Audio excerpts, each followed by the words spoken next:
¿Qué tal? Buenas noches. ¿Qué seudónimo vas a querer que utilicemos al principio de esta conversación? Muy buenas noches. Creo que voy a elegir el seudónimo de José María. José María. Preguntamos siempre a nuestros invitados por su relación con el mar. Querría preguntarte, ¿cuándo lo viste por primera vez, el mar? Casi al nacer, porque yo crecí en Inglaterra, en el sur de Inglaterra, en un hogar que estaba al lado del mar. Entonces, toda mi infancia lo pasé al lado del mar. Y de parte de mi papá, soy chileno, y en Chile no hay ningún lugar que no está lejos del mar. O sea, todo queda cerca del mar. Entonces, el mar, el océano, es casi parte de mi ser. Cuando estás cerca del mar ahora, ¿qué te provoca? Un sentido de paz y un sentido de estar ligado a algo eterno, algo que refleja la vida a gran escala.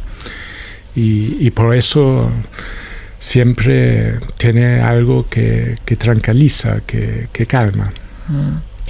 Hemos invitado a este faro dedicado hoy a la misión a un gato pardo del que probablemente nuestros fareros y fareras no reconozcan su voz, pero es alguien a quien vamos a estar muy muy atentos, porque Fabrizio Hochschild es un alto cargo de las Naciones Unidas. La ONU cumple el año que viene 75 años, comienzan a organizarse los preparativos y Fabrizio es uno de los asesores, el asesor que irá informando a los gobiernos, entre otras muchas cosas, de los preparativos que hay organizados de cara a este aniversario.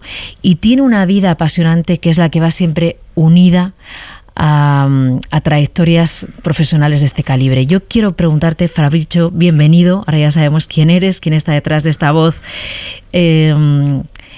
británico-chilena. Quiero preguntarte, ¿por qué has elegido José María de seudónimo?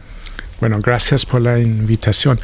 José María era un español muy especial, un jefe mío en el ACNUR, el Alto Comisionado de Naciones Unidas para los Refugiados, y junto con él montamos en esa época la operación más grande del mundo durante la guerra en ex-Yugoslavia, en Bosnia, para ayudar a los afectados, las víctimas de la guerra ahí. Y él tenía una visión humanitaria muy especial. Después se metió a la política española, no con mucho éxito y de manera algo controversial, pero como hombre de gran visión humanitaria y de gran ambición para ayudar a los demás, era un personaje muy especial. Y yo aprendí mucho de él. Y era un gran amigo que lamentablemente falleció hace un par de años. ¿Cómo se apellidaba, José María? Mendiluce. Mendiluce. Fabrizio, ¿de dónde nace tu vocación humanitaria? No sé si en casa, de alguna manera, tus padres, tus abuelos tienen algo que ver en que se despierte en ti la necesidad de conocer las realidades del planeta. Bueno, vengo de orígenes bastante internacionales, de un lado chilena, de otro lado inglés, pero inglés de descendencia escocesa, chileno de descendencia alemana, los dos familias en alguna época refugiados por diferentes razones. Pero crecí en un ambiente bastante privilegiado, o sea, no nos faltaba nada desde el punto de vista material. Y siempre me educaron con la idea que ese bienestar que nosotros siempre disfrutamos iba con una obligación a los demás, y sobre todo los que tenían miedo, que tenían menos. Y de muy joven empecé a viajar y me fascinó el mundo en desarrollo. Y empecé a trabajar como voluntario con refugiados en Sudán con 24 años. Uh-huh. Y vi que no era solamente cuestión de tratar de repagar lo que la buena fortuna que a uno le tocaba, pero mucho más de eso. Era un gran privilegio poder trabajar con gente que habían perdido todo, pero habían sabido reconstruir sus vidas, habían sabido cuidarse de sus hijos y seguir viviendo a pesar de todas las dificultades uh-huh. de extrema pobreza, dificultades de conflicto, dificultades de persecución. Y ahí se veía realmente la grandeza humana y era un gran privilegio poder estar tan cerca de esa grandeza y en algunas situaciones también poder contribuir. Fabricio, llegas a la misión en Sudán del Sur de ACNUR, del Alto Comisionado de las Naciones Unidas, con 20 y pico años. Eres un joven que viene de una sociedad, tú mismo lo has dicho, en la que no te faltaba de nada, y te encuentras un país devastado, en conflicto, bombardeos, pobreza, y has citado de alguna manera el miedo. ¿No tienes miedo cuando llegas allí, aunque fueras con el chaleco de la ONU? La verdad es que en esa edad no tuve mucho miedo, entonces no me costó mucho porque no sentí el miedo. Y además uno está ahí trabajando con una misión, cumpliendo cosas, o sea, relacionándose con las personas, tratando de ayudarles. Y hay una expectativa de ellos que uno se muestra con cierta dignidad, con cierta fuerza. Entonces, disculpa, ¿cómo es llegar con el chaleco de ACNUR? ¿Ellos, la sociedad civil, lo reconoce o recibe con tranquilidad? Bueno, en ¿cómo? El sur depende, pero en el sur sí. Creo que las cosas se han cambiado, pero en los años 80, cuando yo empecé, y hasta los años 90, cualquier señal de la ONU, de ACNUR o de otra agencia, la gente lo vio como fuente de seguridad y de protección. Y creo que hasta cierto punto lo era. O sea, justamente en Bosnia, más en los años 90, eso empezó a cambiar, y aún más en Irak, unos años después, 10 años después. Pero hasta ese punto, cuando yo comencé, era verdad que la bandera azul de la ONU sí daba alguna protección. Uh-huh. Entonces uno estaba allí, primero uno se sentía protegido por la bandera, segundo uno tenía algo que cumplir. Es como el médico en el hospital, el cirujano que cumple una operación. Él no tiene tiempo de pensar si le gusta o no le gusta la sangre, si le incomoda o no le incomoda cortar a alguien para operarlo. No, hace su trabajo.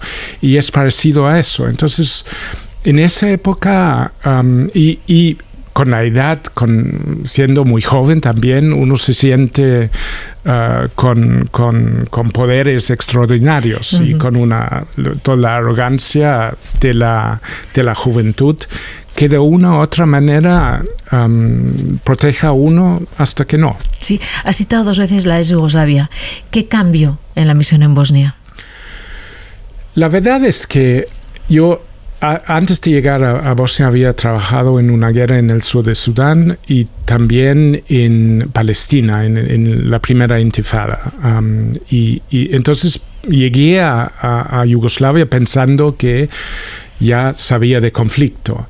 Pero lo que se vio en Yugoslavia era mucho más extremo. Y además ACNUR trabajó en el medio del conflicto. Hizo el trabajo que normalmente hace solamente la Cruz Roja Internacional, pero en esa época la Cruz Roja Internacional no estaba. Y el ACNUR se metió para ayudar no solamente a los refugiados o los desplazados, sino todos las víctimas de la guerra. Uh-huh. Y trabajamos con bombardeos diarios, con francotiradores, y no había día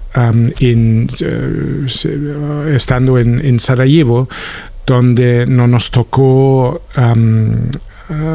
estar testigo de muertos y de matanzas. Entonces era otra intensidad, y además fuimos los únicos internacionales en trabajar, aparte de los cascos azules, los únicos internacionales civiles en el 92 trabajando ahí, terreno, porque los demás se habían ido o no querían venir por el peligro. Entonces también sentimos una responsabilidad enorme de tratar de ayudar a las personas.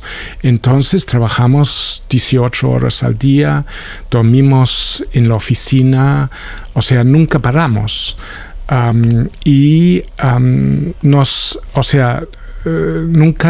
Siempre nos tomamos la decisión de estar lo más que se podía con las personas que estaban bajo el estado de sitio, que estaban se estaban bombardeando todos los días, para también mostrarnos solidarios con ellos y para mostrar que nosotros no queremos ningún tratamiento especial. Uh-huh. Entonces el nivel de estrés y lo que vimos era muy fuerte, y yo por mucho tiempo seguí pensando que era invencible, que estaba protegido por mis señales del ONU. Hasta que me tocó acompañar o liderar un intento de llevar ayuda humanitaria a otro sitio fuera de Sarajevo, en el este del país, donde no había llegado ninguna ayuda humanitaria, y se atacó a nuestro convoy, y murieron personas, y pasamos la noche en un campo minado, todos pensando que íbamos a morir, escuchando los tiros, escuchando los bombardeos. Y en esa noche pensé que yo también iba a morir, y pasé la mitad de la noche rezando que no me mataron, y la otra mitad rezando que me matan rápidamente para que no sufriera de dolor. Bueno, de hecho, ¿y cómo fue esa mañana siguiente cuando estás vivo y tienes que ir? Un gran alivio, un gran agradecimiento con la vida. Y tienes que ir a ver a personas que sufren eso mismo que tú has sufrido una madrugada durante días y días y días, que es temer siempre que vayan a matarlos. Cuando eran familias con niños, con mujeres, con padres que hacía unos años solo vivían tranquilamente en sus casas. Bueno, para mí fue como un proceso de maduración de un día al otro, porque me di cuenta que no era invencible, que no tenía poderes extraordinarios, que era un ser humano como cualquier otro, y mortal como cualquier otro. También me daba un sentido de culpa enorme, porque había fracasado en mi misión de llevar la ayuda humanitaria hasta donde quise llegar. Y también me sentí, quebrado. Y de hecho, después de algunas semanas tenía que irme. Pero ahí, yo tuve la posibilidad de irme, y eso es la diferencia. Aunque los humanitarios internacionales muchas veces viven o pasan por cosas, al menos en esa época. Yo creo que hoy es un poco diferente, pero en esa época muchos vivimos cosas muy parecidas a la gente que eran del local, los nacionales, los locales, pero con una gran diferencia, que para nosotros era posible de irnos, volver a casa.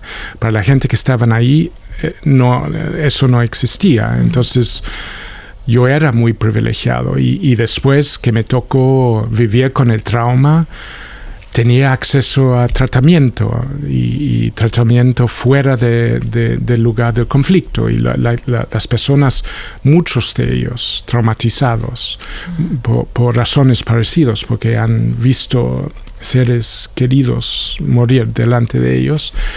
Hasta hoy los recursos para dar apoyo psicológico es muy pobre en las emergencias, en las urgencias humanitarias. Fabricio, mucha gente se plantea el papel de Naciones Unidas, ahora que vamos a celebrar el aniversario, a conmemorar sus 75 años desde su nacimiento, en un mundo que está en constante crisis. Crisis migratoria, crisis climática, crisis del hambre. Bueno, el mundo está en crisis, no tanto las Naciones Unidas, grandes partes del mundo. O sea, no mencionó el calentamiento global, no mencionó el efecto disruptivo, que no sabemos qué ventajas va a traer, pero qué riesgos tiene, de las nuevas tecnologías, qué impacto van a tener sobre los derechos humanos, sobre nuestra política, sobre desigualdad. Y nuevas formas de violencia. Las guerras duran más hoy que jamás. Y al mismo tiempo, en muchas partes del mundo, el número de homicidios fuera de conflicto han aumentado. Tenemos desigualdad nunca antes visto. Por los últimos 3 años, después de muchos años de que se había bajado, el hambre a nivel global ha aumentado. Al mismo tiempo, por la primera vez en la historia, hay más gente muriéndose de obesidad que de hambre.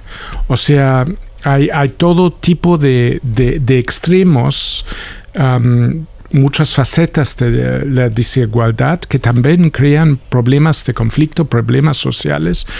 Entonces, o sea, hay una incertidumbre, además hay geopolítica ha vuelto de manera que no se ha visto desde el fin de la Guerra Fría.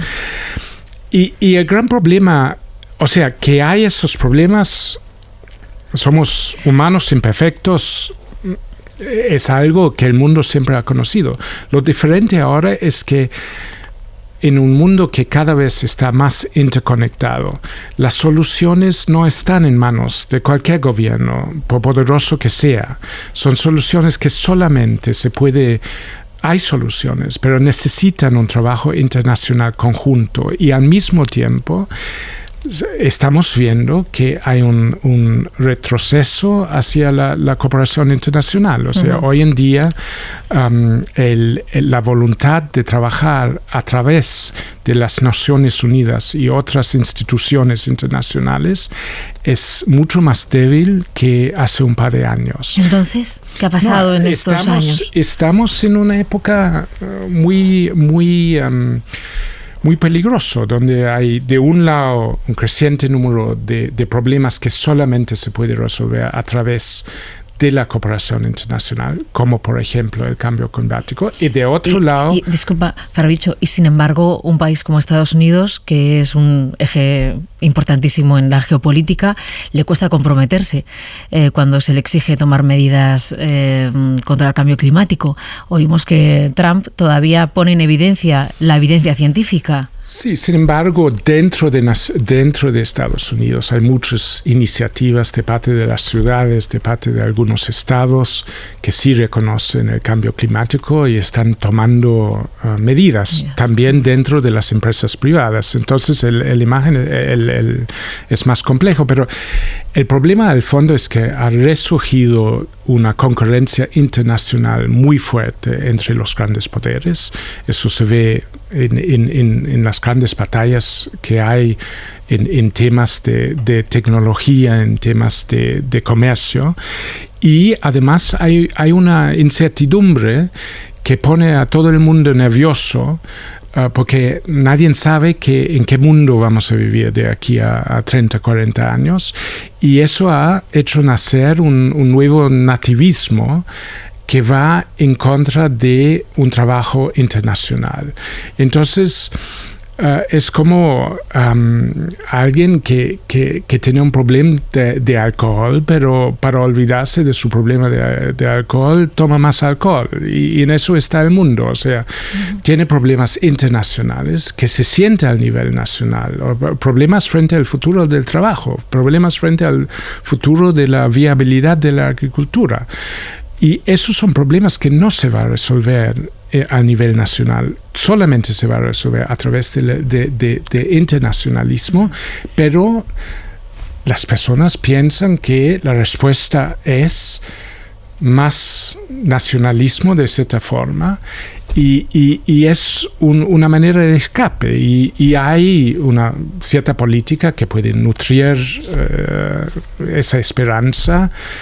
Y la verdad es que no es cuestión de ser patriota o internacionalista. Uno tiene que ser los dos, pero en un mundo que está tan interconectado como lo nuestro, tenemos que reconocer que gran parte de lo que se vive y gran parte de los malos efectos del globalismo solamente se resuelve a través de medidas nacionales, pero también de cooperación internacional. Ya casi para terminar, la esperanza está en la generación de los jóvenes, porque, claro, has citado la tecnología y muchos de los conflictos a los que se enfrenta el mundo, que has venido citando también, agricultura, relaciones, tiene que ver con la irrupción de la tecnología, y viene una generación entera digital. Sí, yo creo que los jóvenes van a heredar nuestros errores, y ellos entienden, creo que mucho mejor que nosotros, el día de mañana. Y por eso justamente queremos marcar el 75 aniversario de Naciones Unidas, no con una gran fiesta, no contando todo el mundo de todo lo que hemos hecho en las últimas décadas, sino escuchando a los jóvenes, cómo ven a ellos a las soluciones, qué esperan ellos de una colaboración mejor internacional, y qué esperan ellos de Naciones Unidas, y cómo, de manera crítica, y cómo podemos mejorar nuestro trabajo. Entonces, estamos buscando el año que viene, inspirar discusiones en España, pero por todas partes, entre jóvenes, de cuáles son sus esperanzas por el futuro, cómo ven las amenazas frente a la realización de esas esperanzas, y cómo puede mejor funcionar el trabajo internacional para reducir la brecha entre sus miedos y sus esperanzas. Ya para despedirnos, Fabrizio Hochschild, se celebra una exposición en el 2020 en Dubái. ¿No es un poco controvertido haber elegido Dubái, que es muy próspero económicamente, pero sigue teniendo por cumplir algunos de los derechos que están en la Declaración Universal de los Derechos Humanos de Naciones Unidas? Dubái está aprovechando de su prosperidad para invitar a muchos países y pagar para que ellos puedan estar presentes en esa exposición. Entonces creo que en Dubái van a haber presencia de más países que nunca en una exposición internacional.